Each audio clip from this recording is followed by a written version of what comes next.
श्री स्वामी समर्थ समर्था रेसिपीमध्ये तुमचं स्वागत आहे। मैत्रिणींनो, मी आज भरलेली मिरची बनवलेली आहे मसाल्यातली। जसं आपण मसाल्यातलं वांग बनवतो त्याच पद्धतीने मसाल्यातली भरलेली मिरची बनवणार आहोत। त्यासाठी मी पाव किलो हिरव्या मिरच्या घेतल्यात मोठ्या।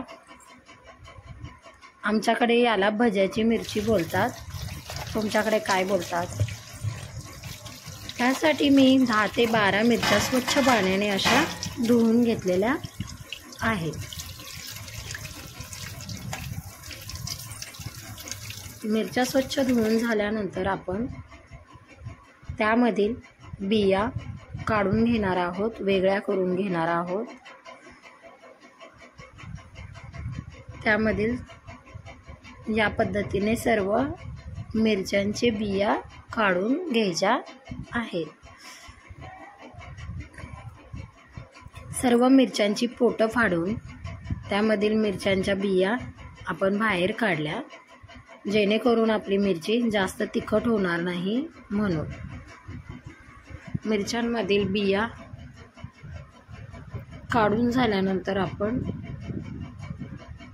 त्यासाठी लागणारं वाटण तयार करून घेणार आहोत। त्यासाठी खोबरं, आलं, लसूण, शेंगदाणे आणि कोथिंबीर हे सर्व वाटण आपण भाजून वाटून घेणार आहोत। छान सर्व वाटण आपण भाजून घ्यायचं आहे।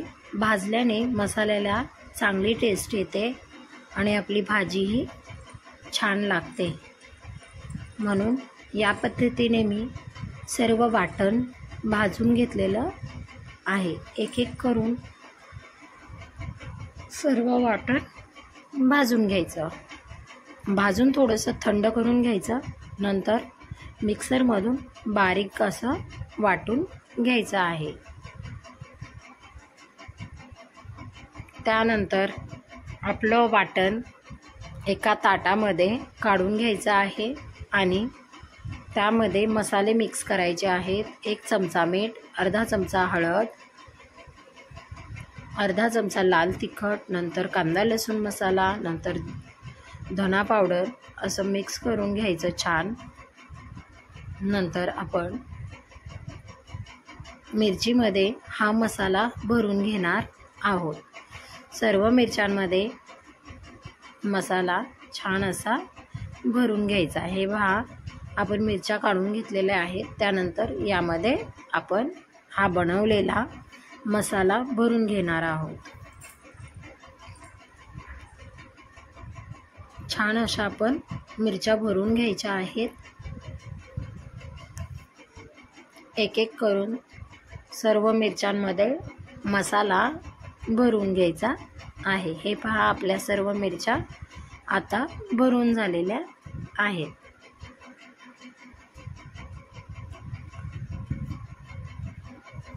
त्यानंतर आपण कढई गरम करून घ्यायची आहे आणि गॅस मंद आचेवरती ठेवायचा। त्यामध्ये 2 चमचे तेल घालायचं आहे।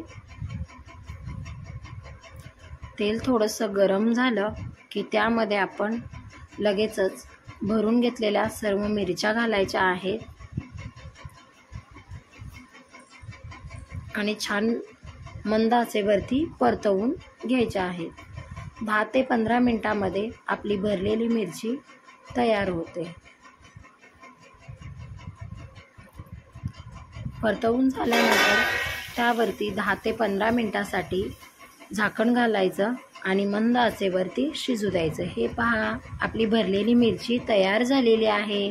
तुम्हाला जर माझी रेसिपी आवडली असेल तर लाईक करा, शेअर करा, माझ्या चॅनलला सबस्क्राईब